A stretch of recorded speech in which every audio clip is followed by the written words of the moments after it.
उत्तर भारत के एक शांत गांव रामपुरा में एक युवक रहता था। नाम था धीरज। नाम के अनुरूप वह अत्यंत धैर्यशील, विनम्र और मददगार था। किसान परिवार से था। दिन भर खेतों में मेहनत करता और शाम को थके हुए शरीर में भी मुस्कुराते हुए गांव वालों की छोटी बड़ी मदद करता। गांव का हर व्यक्ति उसे पसंद करता था, लेकिन उसके सीधेपन का कई लोग फायदा भी उठाते थे। कोई उससे उधार ले जाता और लौटाता नहीं, तो कोई अपने काम में उसे जोत कर खुद बैठ जाता। उसकी माँ अक्सर कहती, धीरज बेटा, तू इतना सरल है कि दुनिया तुझे समझ नहीं पाएगी। जो लोग जितना दिल से साफ होते हैं वो सबसे ज़्यादा टूटते हैं। उन्हें सबसे ज़्यादा दुख सहना पड़ता है। बेटा, तू अपने आप को क्यों नहीं बदलता? जैसा लोग तेरे साथ में करते वैसा तू क्यों नहीं करता? धीरज मुस्कुराता और कहता, माँ, अगर किसी की मदद से उसे खुशी मिलती है तो मुझे क्यों दुख होगा? लेकिन माँ की बातें भविष्य की एक सच्ची भविष्यवाणी बन गई थीं। एक बार गांव में बाढ़ आ गई, कई घर डूब गए। धीरज ने अपनी सारी जमा पूंजी गांव वालों की सहायता में लगा दी। वह खुद कई दिनों तक बिना भोजन किए राहत कार्य करता रहा। जितने भी पीड़ित लोग थे उनकी मदद बिना खाए पिए कई दिनों तक उसने की। जब सब कुछ सामान्य हुआ तो जिन लोगों की उसने मदद की थी उन्होंने उसका नाम तक नहीं लिया। एक दिन उसके मित्र हरीश ने उससे पूछा, धीरज, तुझे बुरा नहीं लगता? तूने सबका साथ दिया, लेकिन अब तुझे कोई नहीं पूछ रहा है। क्या तुझे इन सबके व्यवहार से गलत महसूस नहीं होता है? धीरज ने आंखें नम करते हुए कहा, शायद मैं इसीलिए परेशान हूँ क्योंकि मैंने बिना मतलब की उम्मीद कर ली थी। लेकिन क्या करूँ, मेरा दिल है ही ऐसा। हर किसी में अच्छाई देखने लगता हूँ। उसके आंसू उसकी मासूमियत का प्रमाण थे, पर दुनिया ने कभी इन आंसुओं की कद्र नहीं की। कुछ वर्षों बाद धीरज को एक लड़की से प्रेम हो गया। मीरा वह शिक्षिका थी और गांव में नई आई थी। मीरा को भी धीरज की सच्चाई बहुत भा गई। दोनों का रिश्ता गहरा होता गया। धीरज ने पहली बार अपने जीवन में किसी से अपने दिल की बात साझा की थी, लेकिन मीरा के माता पिता शहर से थे। उन्हें एक गांव वाले किसान लड़का स्वीकार नहीं था। मीरा पर दबाव डाला गया और आखिरकार वह भी पीछे हट गई। बिना कोई स्पष्टीकरण दिए वह शहर लौट गई अपने माता पिता के साथ में। धीरज अकेला बैठा रोता रहा। घंटों, दिनों, हफ्तों तक गांव के लोग मजाक उड़ाते, कहते, कितना भोला है ये लड़का। औरत गई और अब भी आस लगाए बैठा है, लेकिन वह नहीं बदला, क्योंकि दिल से साफ लोग हालात से टूटते हैं पर दूसरों के लिए अपना भाव नहीं बदलते। धीरज धीरे धीरे खुद को किताबों में लगाना शुरू करने लगा। जब उसे ज़्यादा याद आती मीरा की तो वह कोई अपनी मनपसंद किताब उठाकर और उसे पढ़ने लगता।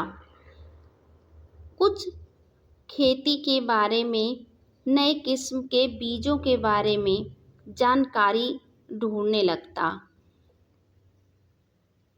खेती में नए तकनीक खोजे, युवाओं को जोड़ना शुरू किया और गांव में छोटे छोटे बदलाव लाने शुरू किए। वह अब अपने को बिजी रखने लगा। जब भी उसे मीरा की याद सताती, तब वह कुछ ना कुछ काम करने लगता। धीरे धीरे धीरज के अंदर बदलाव होने लगे। अब वह पहले जैसा सीधा नहीं था, पर दिल से उतना ही साफ था। फर्क बस इतना था कि अब उसने अपने आंसू रोकना सीख लिया था और उन आंसुओं को प्रयासों में बदल दिया था। एक दिन मीरा अचानक गांव लौट आई। अब अकेली और टूटी हुई थी। उसके पिता ने उसकी शादी जबरन कर दी थी, लेकिन वह रिश्ता असफल हो गया। वह धीरज के पास गई और रो पड़ी। अपनी सारी कहानी धीरज को कह सुनाई। धीरज की आंखें भी भर आईं, लेकिन उसने कुछ नहीं कहा। सिर्फ इतना बोला, मीरा, जो इंसान दिल से साफ होता है वह सबसे ज़्यादा रोता है ज़रूर, पर जब वही इंसान खुद को बदल ले तो दुनिया उसकी चमक नहीं झेल पाती। धीरज अब गांव का नेता बन चुका था, लेकिन राजनीतिक में नहीं, बल्कि सामाजिक चेतना में। उसने लड़कियों की शिक्षा पर ध्यान दिया, किसानों को संगठित किया और भ्रष्टाचार के खिलाफ लड़ाई शुरू की। वह अब भी रोता था, लेकिन अकेले, चुपचाप। जब कोई दुखी होता वह मदद करता, लेकिन अब किसी को जताए बिना। उसके आंसू अब कमजोरी नहीं, शक्ति बन चुके थे। मीरा उसके साथ सामाजिक कार्यों में जुड़ गई। वह अब समझ चुकी थी कि दिल का साफ इंसान, चाहे दुनिया की नज़र में कुछ भी हो, लेकिन उसके जैसा सच्चा साथी मिलना मुश्किल है। धीरज की कहानी हर उस इंसान की कहानी थी जो दिल का साफ है, भावुक है और बार बार टूटता है, लेकिन फिर भी खुद को नहीं बदलता, क्योंकि ऐसे ही लोग इस दुनिया की असली रोशनी होते हैं।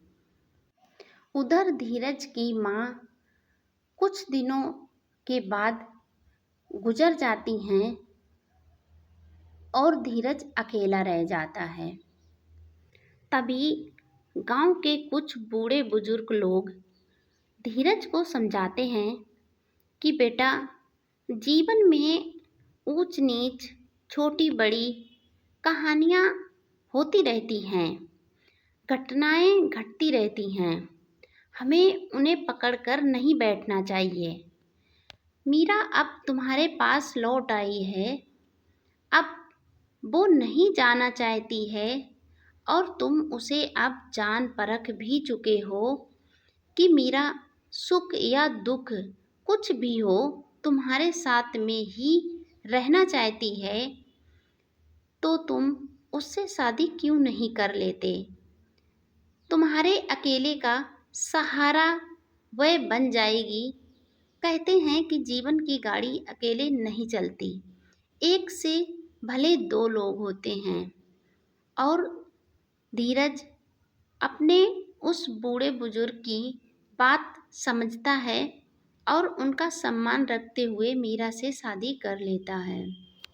मीरा धीरज के साथ बहुत खुश है और अपनी जो भूल उसने पहले की थी उस गलती को सुधारती है।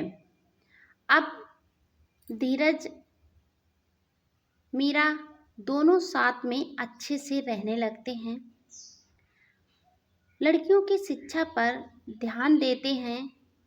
अब जो काम धीरज अकेले कर रहा था, अब मीरा उसमें धीरज की मदद करती और उसके साथ हमेशा खुश रहती और धीरज को भी खुश रखने की कोशिश करती। यह कहानी आपको कैसी लगी कमेंट में बताएं। वीडियो लाइक शेयर भी करें। अगर आप मेरे चैनल पर पहली बार आए हैं तो चैनल को सब्सक्राइब करके बेल आइकन ज़रूर प्रेस कर दें, जिससे मेरा आने वाला हर एक वीडियो आपको समय पर मिलता रहे।